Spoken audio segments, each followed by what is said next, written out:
ಸ್ನೇಹಿತರೆ, ಮೀಡಿಯಾ ಮಾಸ್ಟರ್ಸ್ಗೆ ಸ್ವಾಗತ ಸುಸ್ವಾಗತ.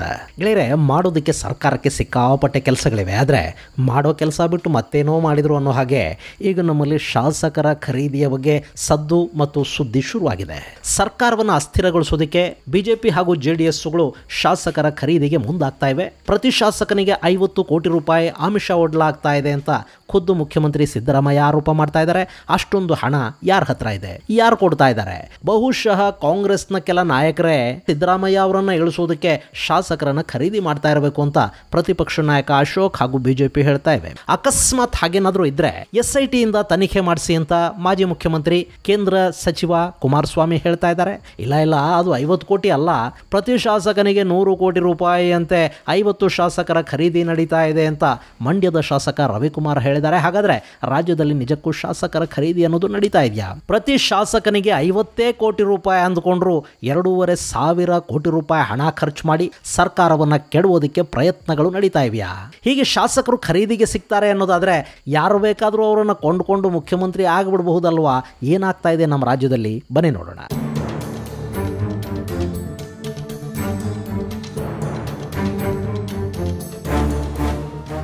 ಗೆಳೆಯರೆ, ನಿಮಗೆ ನೆನಪಿದೆಯಾ? ರಿಯಲ್ ಸ್ಟಾರ್ ಉಪೇಂದ್ರ ಅಭಿನಯದಲ್ಲಿ ಸೂಪರ್ ಅನ್ನೋ ಒಂದು ಸಿನಿಮಾ ಬಂತು. ಆ ಸಿನಿಮಾದಲ್ಲಿ ಒಂದಷ್ಟು ಕತ್ತೆ ವ್ಯಾಪಾರದ ಬಗ್ಗೆ ತೋರಿಸೋ ಮೂಲಕ ಹೇಗೆ ನಮ್ಮಲ್ಲಿ ಪ್ರಜಾಪ್ರಭುತ್ವ ಅನ್ನೋದು ಹಳ್ಳ ಹಿಡಿದು ಪ್ರಜೆಗಳಿಂದ ದೂರ ಆಗಿ ಹೋಗಿದೆ ಅನ್ನೋದನ್ನ ಕಣ್ಣಿಗೆ ಕಟ್ಟಿದ ಹಾಗೆ ಎಂಥವರಿಗೂ ಅರ್ಥವಾಗೋ ಹಾಗೆ ಉಪೇಂದ್ರ ಕಟ್ಟಿಕೊಟ್ಟಿದ್ರು. ಸಂತೆಯಲ್ಲಿ ಪ್ರಾಣಿಗಳ ವ್ಯಾಪಾರ ಆಗೋ ಹಾಗೆ ಶಾಸಕರ ಖರೀದಿ ನಡೆಯುತ್ತೆ ಅನ್ನೋದನ್ನ ಚಲನಚಿತ್ರದಲ್ಲಿ ಸ್ಪಷ್ಟವಾಗಿ ತೋರಿಸಲಾಗಿತ್ತು. ಅದು ಸಿನಿಮಾ ಅಂತ ನಾವು ಅಂದ್ಕೊಳ್ಳೋ ಹಾಗೇ ಇಲ್ಲ. ನಮ್ಮಲ್ಲಿ ಸಾಕಷ್ಟು ಅಂತಹ ಶಾಸಕರ ಖರೀದಿಗಳು, ಬಾಂಬೆ ಟೂರ್, ರೆಸಾರ್ಟ್ ಆತಿಥ್ಯಗಳು ಇವೆಲ್ಲ ಶುರುವಾಗಿ ಸಾಕಷ್ಟು ವರ್ಷಗಳು ಕಳೆದು ಹೋಗಿವೆ. ಈಗ ಮತ್ತೆ ಅಂಥದ್ದೇ ಇನ್ನೂ ಒಂದು ಖರೀದಿಯ ಆರೋಪ ಮುನ್ನೆಲೆಗೆ ಬರ್ತಾ ಇದೆ. ಒಬ್ಬೊಬ್ಬ ಶಾಸಕನಿಗೆ 50 ಕೋಟಿ ಕೊಡೋದಕ್ಕೆ ಸಿದ್ಧ ಆಗಿದ್ದಾರೆ ಅಂತ ಹೇಳ್ತಾ ಇರೋದು ಈ ರಾಜ್ಯದ ಮುಖ್ಯಮಂತ್ರಿ ಸಿದ್ದರಾಮಯ್ಯ. ಹಾಗಾದ್ರೆ ನಮ್ಮಲ್ಲಿ ಶಾಸಕರ ಖರೀದಿ ಅನ್ನೋದು ನಿಜವಾಗ್ಲೂ ಶುರುವಾಗಿದೆಯಾ, ಅಥವಾ ಮಹಾರಾಷ್ಟ್ರ ಮತ್ತು ಜಾರ್ಖಂಡ್ ಚುನಾವಣೆಯ ಹಿನ್ನೆಲೆಯಲ್ಲಿ ಇದು ಕೂಡ ಒಂದು ಪ್ರಚಾರದ ತಂತ್ರನ? ಗೆಳೆಯರೆ, ರಾಜ್ಯದ ಪರಿಸ್ಥಿತಿ ಹೇಗಿದೆ ಅನ್ನೋದು ಗೊತ್ತಿಲ್ಲದ ವಿಷಯ ಅಲ್ಲ. ಖಜಾನೆ ಖಾಲಿಯಾಗಿದೆ, ಗ್ಯಾರಂಟಿಗಳಿಗೆ ಕೂಡ ಹಣ ಇಲ್ಲ ಅಂತ ಸರ್ಕಾರದ ಸಾಕಷ್ಟು ಶಾಸಕರು, ಮಂತ್ರಿಗಳು ಬಹಿರಂಗವಾಗಿ ಹೇಳ್ತಾ ಇದ್ದಾರೆ. ಇದೇ ಸಂದರ್ಭದಲ್ಲಿ ಮಿಸ್ಟರ್ ಕ್ಲೀನ್ ಅಂತ ಗುರುತಿಸಿಕೊಂಡಿದ್ದ ಮುಖ್ಯಮಂತ್ರಿ ಸಿದ್ದರಾಮಯ್ಯ ತೀರಾ ನೊಣ ತಿಂದು ಜಾತಿ ಕೆಡಿಸ್ಕೊಂಡ್ರು ಅನ್ನೋ ಹಾಗೆ ಮೂಡ ಹಗರಣದ ಮಸಿಯನ್ನು ಮೆತ್ತಿಸ್ಕೊಂಡಿದ್ದಾರೆ. 14 ಸೈಟು ಕಣ್ರಿ. ಎಕರೆಗಟ್ಲೆ ತಿಂದವರು, ಕೆರೆಗಳನ್ನು ನುಂಗಿದವರು, ಬೆಟ್ಟಗಳನ್ನು ಕರಗಿಸಿದವರು, ನಾಟಕದ್ದು ಶ್ರೀಮಂತರಾದವರು, ನೆಲ ಬಗದವರು, ಹೀಗೆ ಸಾಕಷ್ಟು ಜನ ಸರ್ಕಾರದಲ್ಲಿ ಸುಖವಾಗಿರುವಾಗ ಪಾಪ ಸಂಧ್ಯಾ ಕಾಲದಲ್ಲಿ ಮುಖ್ಯಮಂತ್ರಿ ಸಿದ್ದರಾಮಯ್ಯ ಅವರಿಗೆ 14 ಸೈಟುಗಳ ಹಗರಣ ಬೇಕಿತ್ತ ಅಂತ ನಮಗೆಲ್ಲ ಅನ್ನಿಸ್ತಾ ಇದೆ. ಆದರೆ ಅದು ಆಗ ಹೋಗಿದೆ.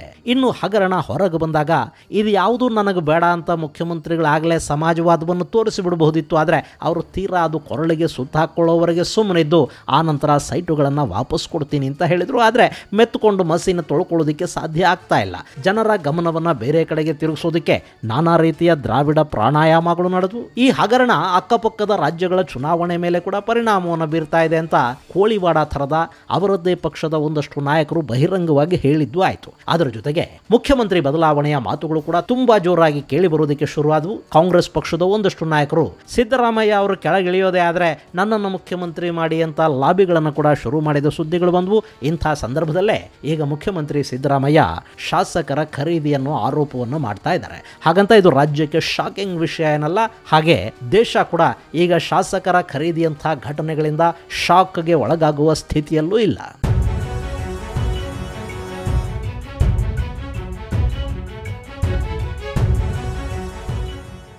ಆದರೆ ಒಂದು ಕಾಲ ಇತ್ತು, ಇನ್ನು ಜನ ಹಾಗೂ ಜನಪ್ರತಿನಿಧಿಗಳು ಮರ್ಯಾದೆಗೆ ಸ್ವಲ್ಪ ಅಂಜುತ್ತಾ ಇದ್ದ ಕಾಲ ಅದು. ಅವತ್ತಿಗೆ ಈ ದೇಶದ ಪ್ರಧಾನಿಯಾಗಿ PV ನರಸಿಂಹರಾವ್ ಅವರಿದ್ರು. ಅವರದ್ದು ಅವತ್ತು ಅಲ್ಪಮತದ ಸರ್ಕಾರ. ಅದರ ವಿರುದ್ಧ ಒಂದು ಅವಿಶ್ವಾಸ ಮಂಡನೆಗೆ ಮುಹೂರ್ತ ಸಿದ್ಧ ಆಗುತ್ತೆ. ಆದರೆ ಅದರಲ್ಲಿ PV ವಿಶ್ವಾಸವನ್ನು ಗಳಿಸ್ತಾರೆ. ಆ ಅವಿಶ್ವಾಸ ಬಿದ್ದು ಹೋಗುತ್ತೆ.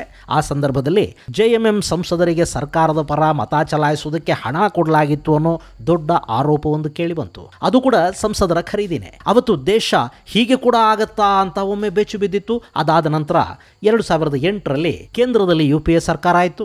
ಆ ಸಂದರ್ಭದಲ್ಲಿ ಅವಿಶ್ವಾಸ ಮತದ ವಿರುದ್ಧ ಅಂದರೆ ಸರ್ಕಾರದ ಪರ ಮತ ಚಲಾವಣೆ ಮಾಡೋದಕ್ಕೆ ನಮಗೆ RJD ನಾಯಕರು ಹಣದ ಆಮಿಷವನ್ನು ಒಡ್ಡಿದ್ದಾರೆ ಅಂತ ಆರೋಪಿಸಿದ ಒಂದಷ್ಟು ಬಿಜೆಪಿ ಸಂಸದರು ಸಂಸತ್ತಿಗೆ ಹಣದ ಚೀಲ ತಗೊಂಡು ಬಂದು ಹಣದ ಕಂತೆಗಳನ್ನು ಪ್ರದರ್ಶಿಸಿದರು. ಅದು ಕೂಡ ದೊಡ್ಡ ಮಟ್ಟದ ಸುದ್ದಿ ಆಯಿತು.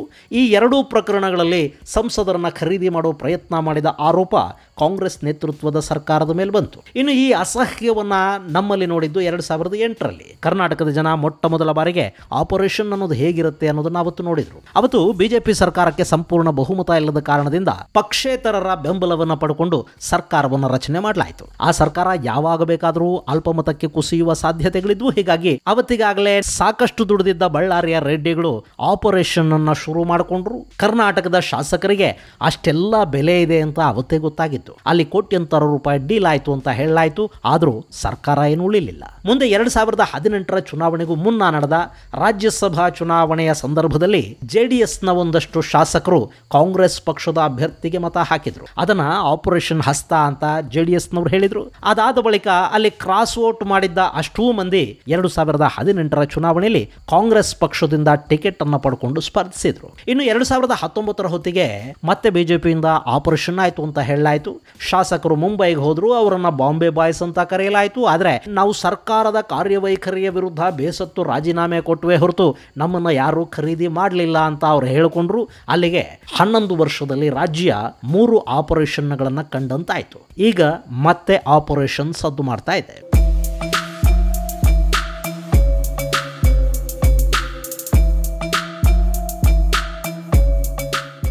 ನಮ್ಮ ಸರ್ಕಾರನ ಕೆಡುವುದಕ್ಕೆ ಬಿಜೆಪಿ ಹಾಗೂ ಜೆಡಿಎಸ್ಗಳು ಆಪರೇಷನ್ ಮಾಡ್ತಾ ಇವೆ ಅಂತ ಮುಖ್ಯಮಂತ್ರಿ ಸಿದ್ದರಾಮಯ್ಯ ಆರೋಪ ಮಾಡ್ತಾ ಇದ್ದಾರೆ. ಹಾಗೆ ಇದಕ್ಕೆ ತಿರುಗೇಟು ಕೊಟ್ಟಿರುವ ಪ್ರತಿಪಕ್ಷ ನಾಯಕ ಆರ್ ಅಶೋಕ್ ಯಾರನ್ನ ಖರೀದಿ ಮಾಡ್ತಾ ಇದ್ದಾರೆ, ಹಣ ಯಾರು ಕೊಡ್ತಾ ಇದ್ದಾರೆ, ಯಾವ್ಯಾವ ಶಾಸಕರನ್ನ ಸಂಪರ್ಕಿಸಲಾಗಿದೆ, 2,500 ಕೋಟಿ ರೂಪಾಯಿಗಳಷ್ಟು ಹಣ ಯಾರದ್ದು, ನಿಜಕ್ಕೂ ಅಂಥದ್ದೇನಾದರೂ ನಡೀತಿದೆ ಅನ್ನೋದಾದ್ರೆ ಸುಮ್ಮನೆ ಆರೋಪ ಬೇಡ, ತನಿಖೆಗೆ ಆದೇಶ ಕೊಡಲಿ, ಇಡಿ ತನಿಖೆ ಮಾಡಲಿ ಅಂತ ಹೇಳಿದ್ದಾರೆ. ಇನ್ನು ಇದು ಸುದ್ದಿ ಆಗ್ತಿದೆ, ಮೀಡಿಯಾಗಳ ಅಟೆನ್ಷನ್ ಈ ಕಡೆ ತಿರುಗುತ್ತಾ ಇದೆ ಅಂದ ಕೂಡಲೇ ಮಂಡ್ಯದ ಶಾಸಕ ರವಿಕುಮಾರ್ 50 ಕೋಟಿ ಅಲ್ಲ, ಅದು 100 ಕೋಟಿ, 50 ಶಾಸಕರಿಗೆ ತಲಾ 100 ಕೋಟಿ ಆಫರ್ ಕೊಡಲಾಗಿದೆ ಅಂತ ಇನ್ನೂ ಒಂದು ಬಾಂಬನ್ನು ಹಾಕಿದ್ದಾರೆ. ಗೆಳೆಯರೆ, ಇಲ್ಲಿ ನಿಜವಾಗ್ಲೂ ಖರೀದಿ ವ್ಯವಹಾರ ಆಗ್ತಾ ಇದೆಯಾ?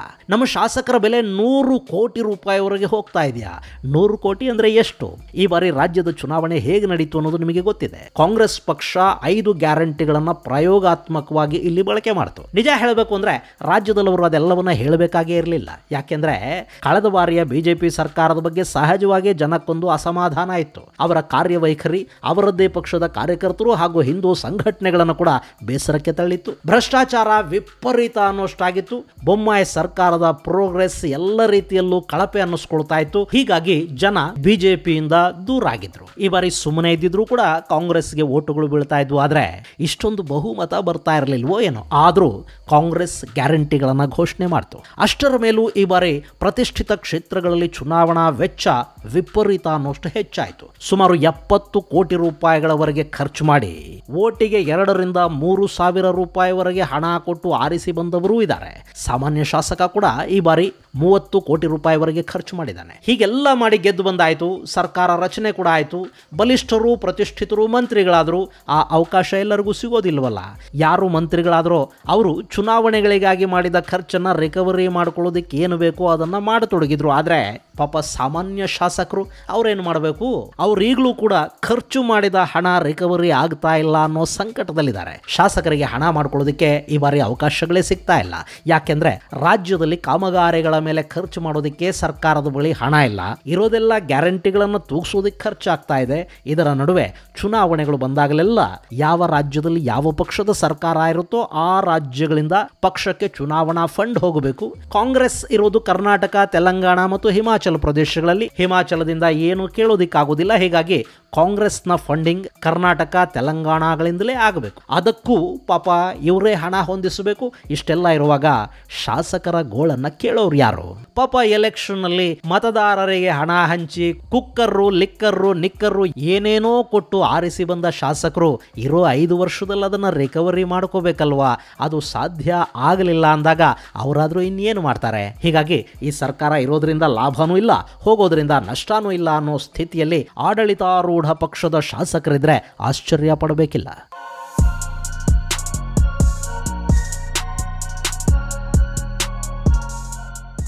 ಇನ್ನು 50 ಕೋಟಿಯ ವಿಷಯ. ಇಲ್ಲಿ ಕೂಡ ಮುಖ್ಯಮಂತ್ರಿ 50 ಕೋಟಿ ಅಂತ ಹೇಳಿದ್ರೆ ಮಂಡ್ಯದ ಶಾಸಕ 100 ಕೋಟಿ ಅಂತಿದ್ದಾರೆ. ಇಲ್ಲಿ ಇಂಟೆಲಿಜೆನ್ಸ್ ಅನ್ನೋದು ಮುಖ್ಯಮಂತ್ರಿಗಳ ಕೈಯಲ್ಲಿದೆಯೋ ಅಥವಾ ಮಂಡ್ಯದ ಶಾಸಕರ ಕೈಯಲ್ಲಿದೆಯೋ ಗೊತ್ತಿಲ್ಲ. ಹಾಗೆ ಇದು ಇಂಟೆಲಿಜೆನ್ಸ್ ರಿಪೋರ್ಟ್ ಅಥವಾ ಇಂಟೆಲಿಜೆಂಟ್ ಮಾತಾ ಅನ್ನೋದು ಕೂಡ ಖಚಿತವಾಗಿ ಗೊತ್ತಾಗ್ತಾ ಇಲ್ಲ. ಯಾಕೆಂದ್ರೆ ಶಾಸಕರ ರೇಟು 50 100 ಗೊತ್ತಿಲ್ವಲ್ಲ. ಇನ್ನು ಇವತ್ತಿನ ಪರಿಸ್ಥಿತಿಯಲ್ಲಿ 50 ಕೋಟಿ ಅನ್ನೋದು ನಿಜಕ್ಕೂ ದೊಡ್ಡ ಹಣನೇ. 50 ಸಿಕ್ಕರೆ ಅವರು ಕಳೆದ ಚುನಾವಣೆಯಲ್ಲಿ ಖರ್ಚು ಮಾಡಿದ ಹಣ ರಿಕವರಿ ಆಗಿ ಒಂದು ಸ್ವಲ್ಪ ಲಾಭ ಕೂಡ ಬಂದ ಹಾಗಾಗತ್ತೆ. ಮುಂದೆ ಗೆಲ್ತಾರೋ ಇಲ್ವೋ ಗೊತ್ತಿಲ್ಲ, ಆದರೆ ಹಿಂದಿನ ಬಂಡವಾಳನೂ ಬರದೆ ಮುಂದೆ ಕೂಡ ಗೆಲ್ಲದೆ ಇದ್ರೆ ಗತಿ ಏನು? ಹೀಗಾಗಿ 50 ಕೊಡ್ತೀವಿ ಅಂತ ಯಾರಾದರೂ ಅಂದ್ರೆ ಬಹುಶಃ ಅರ್ಧಕ್ಕಿಂತ ಹೆಚ್ಚು ಜನ ಜಂಪ್ ಜಿಲಾನಿ ಆಗೋ ಚಾನ್ಸು ಕೂಡ ಇರುತ್ತೆ. ಹಾಗಾದ್ರೆ ಕೊಡ್ತಾ ಇರೋರು ಯಾರು? ಈಗ ಅಂದ್ರೆ ಸರ್ಕಾರದ ಹೆಚ್ಚು ಕಡಿಮೆ ಅರ್ಧ ಅವಧಿ ಮುಗಿದ ನಂತರ ಅಷ್ಟು ಹಣ ಕೊಟ್ಟು ಶಾಸಕರನ್ನ ಖರೀದಿ ಮಾಡಿ ಸರ್ಕಾರ ರಚನೆ ಮಾಡೋದಕ್ಕೆ ಯಾರು ಹೋಗ್ತಾರೆ ಗೊತ್ತಿಲ್ಲ. ಆದ್ರೆ ಗೆಳೆಯರೆ, 50 ಕೋಟಿಗೆ ನಮ್ಮ ಶಾಸಕರು ಮಾರಾಟಕ್ಕಿದ್ದಾರೆ ಅಂತ ಹೇಳೋದಿದೆ ನೋಡಿ, ಅದು ಕೂಡ ಒಂಥರ ನಾಚಿಕೆಗೇಡಿನ ವಿಷಯ. ಅದರಲ್ಲೂ ಮುಖ್ಯಮಂತ್ರಿಯೊಬ್ಬರು ಆ ಬಗ್ಗೆ ಗೊತ್ತಾದ ಕೂಡಲೇ ಒಂದು ತನಿಖೆಗೆ ಆದೇಶ ಕೊಟ್ಟು ಯಾವ ಸಾಕ್ಷಿಗಳಿವೆ ಅವುಗಳನ್ನು ಹಾಜರುಪಡಿಸಿ ಯಾರು ಖರೀದಿ ಮಾಡೋದಕ್ಕೆ ಹೋಗ್ತಾ ಇದ್ದಾರೆ ಅವರ ವಿರುದ್ಧ ಪ್ರಕರಣ ದಾಖಲು ಮಾಡೋದು ಬಿಟ್ಟು ನಮ್ಮ ಸರ್ಕಾರನ ಕೆಡುವುದಕ್ಕೆ ಶಾಸಕರ ಖರೀದಿ ನಡೀತಿದೆ ಅಂತ ಆರೋಪ ಮಾಡ್ತಾ ಇರೋದಿದೆ ನೋಡಿ, ಇದು ನಮ್ಮ ಪ್ರಜಾಪ್ರಭುತ್ವ ಯಾವ ಮಟ್ಟಕ್ಕೆ ಕುಸಿದಿದೆ ಅನ್ನೋದನ್ನ ತೋರಿಸ್ತಾ ಇದೆ. ಇಲ್ಲಿ ಪ್ರಕರಣ ದಾಖಲಾಗದೇ ಇರೋದು, ನಮಗೆ ಹಣ ಕೊಡೋ ಆಮಿಷ ಒಡ್ಡಿದ್ರು ಅಂತ ಯಾವ ಶಾಸಕನೂ ಬಂದು ದೂರು ಕೊಡದೇ ಇರೋದು, ಇದೆಲ್ಲವನ್ನ ನೋಡ್ತಾ ಇದ್ರೆ ಇದು ಕೂಡ ಅಟೆನ್ಷನ್ ಡೈವರ್ಟ್ ಮಾಡೋದಕ್ಕೆ ಮಹಾರಾಷ್ಟ್ರದ ಚುನಾವಣೆಯ ಸಮಯದಲ್ಲಿ ಚುನಾವಣೆಗಾಗಿ ಮಾಡ್ತಾ ಇರೋ ಒಂದು ಗಿಮಿಕ್ ಅಂತ ಕೂಡ ಅನ್ನಿಸದೇ ಇರೋದಿಲ್ಲ.